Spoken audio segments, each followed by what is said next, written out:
Hello dear kids, आज हम अपना जो 10th चैप्टर है cell cycle and cell division, इसमें थोड़ा डिस्कस करेंगे। और जो cell cycle and cell division, ये प्रीवियसली आपको पता होगा कि सेल किसे कहते हैं। ये आपको पता है, cell is a basic structure and functional unit of life. Okay, लेकिन ये स्ट्रक्चर तो है बट बहुत बेसिक है, तो इसको डिवाइड होना है। डिवाइड होगा तभी ये ग्रो करेगा, ग्रोथ होगी तभी एक ऑर्गेनिज्म क्रिएट होगा। ऑर्गेनिज्म क्रिएट हो गया लेकिन उसको आगे रिप्रोड्यूस करना है, अपनी सेल को डिवीज़न देना है, बढ़ना है, ग्रो करना है।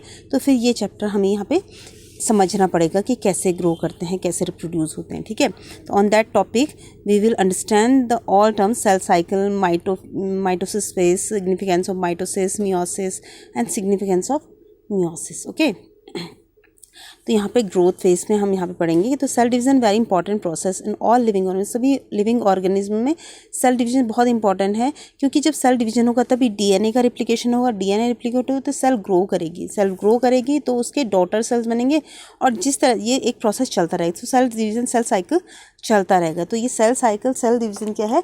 एक प्रोसेस है, एक कॉन्टीन्यूस प्रोसेस है, जिसकी वजह से क्या होता है, एक नई लाइफ फॉर्म जो होती है उसमें डिवीजन होता रहता है, और जो पुरानी लाइफ फॉर्म है उसमें भी सेल डिवीजन होता रहता है, इंक्रीज होता रहता है।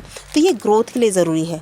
अगर ग्रोथ नहीं होगी तो सेल डिवीजन, अगर कहीं ग्रोथ नहीं हो, दैट मीन कि सेल डिवीजन नहीं हो रहा है, तो वहीं पे रुक जाएगा। ठीक है, लाइफ का प्रोसेस वहीं पे एंड हो जाएगा। ठीक है, तो फेज ऑफ सेल साइकिल, तो यहाँ पे एक आप देख सकते हैं नॉर्मली कि आप एक डायग्रामेटिक स्ट्रक्चर बना रखा है, it's very important.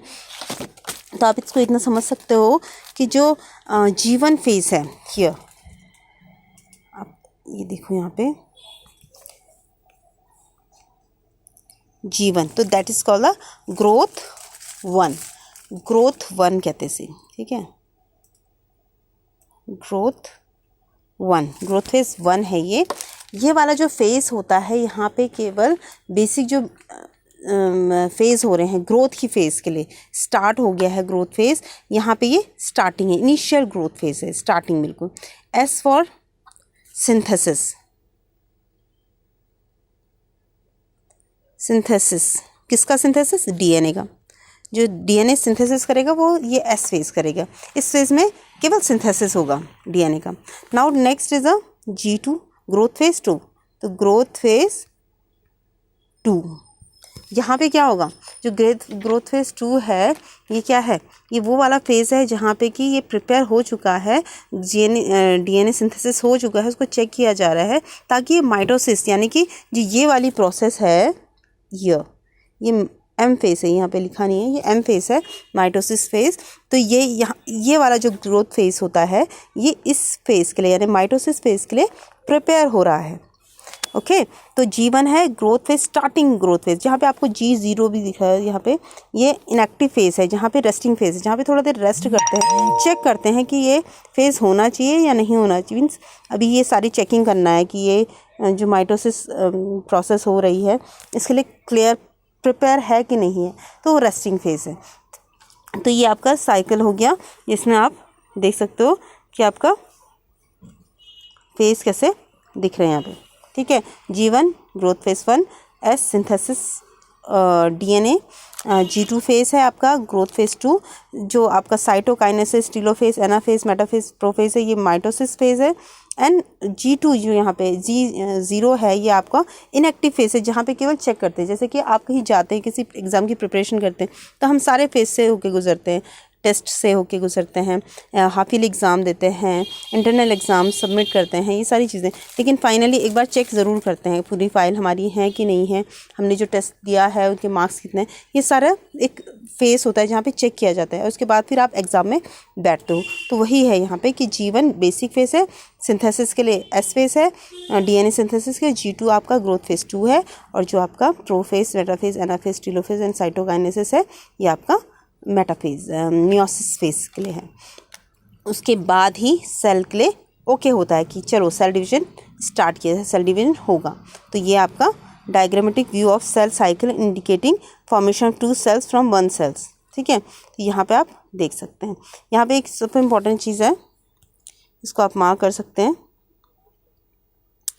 The phase, okay, the M phase यानी कि metaphase start with the nuclear division, जब न्यूक्लियर डिवीजन होता है, and corresponding of separation of daughter chromosome, दूसरे कैरियोकाइनेसिस कहते हैं। जबकि क्रोमोसोम सेपरेशन जो होता है न्यूक्लियर फेज से होता है, इसे कहते हैं कैरियोकाइनेसिस। और यही जब एंड होता है, and the division of cytoplasm, that is the cytokinesis. ठीक है, तो ये आपका मेटाफेज के में है। अब मेटाफेज में क्या है, G phase 1, G S phase synthesis and G2, इन तीनों को मिलाने के बाद जब ये तीनों फेज हो जाएंगे, G1, S phase and G2, तो इसके बाद कौन सा आएगा, माइटोसिस फेज। ठीक है, माइटोसिस फेज आपका यहाँ पे चलेगा। माइटोसिस फेज ही आपको आगे एनिमल के जो सेल स्ट्रक्चर है उसको और बढ़ाने में काम करेगा। और लेकिन यहाँ पे क्वेसेंट स्टेज है G0, ये आपका इनएक्टिव स्टेज है, जिसमें मैंने आपको स्टार्टिंग में बताया था, वो इनएक्टिव स्टेज है। वो केवल चेक करता है कि ये फेज़ आगे बढ़ेगा या नहीं, थोड़ा चेक करने का काम करता है। ठीक है, इन एनिमल, यहाँ पे आप देख रहे हैं, in animal mitosis cell division is only seen in a diploid somatic cell. Somatic cell यानी कि ग्रोथ के लिए जो सेल्स, ग्रोथ के लिए जो सेल यूज होते हैं, that is called the somatic cell, तो उनको डिप्लॉयड करता है माइटोसिस में। ठीक है, however there is a few exception to where haploid cell divided by the mitosis. ज़्यादातर इसमें डिप्लॉयड ही होता है, बट कुछ एक्सेप्शंस होते हैं, जैसे कि मेल हनी बीज, ये एक्सेप्शन है यहाँ पे, कि जिनका हैप्लॉयड होता है माइटोसिस। ठीक है, तो ये आपका फेजेस है। फिर है एम फेज। यहाँ पे एम फेज के 4 पार्ट्स हैं। ये बहुत ही MCQs में क्वेश्चन पूछे भी जाते हैं। Prophase, metaphase, anaphase and telophase, 4 phases ये हो गए, जिससे आपका पूरा एम फेज कंप्लीट होता है। तो prophase, metaphase, anaphase and telophase, तो ये हम आगे स्टडी करेंगे। तो फिलहाल के लिए आपके लिए इतना बहुत है, आप इसको आगे कंटिन्यू कर सकते हैं।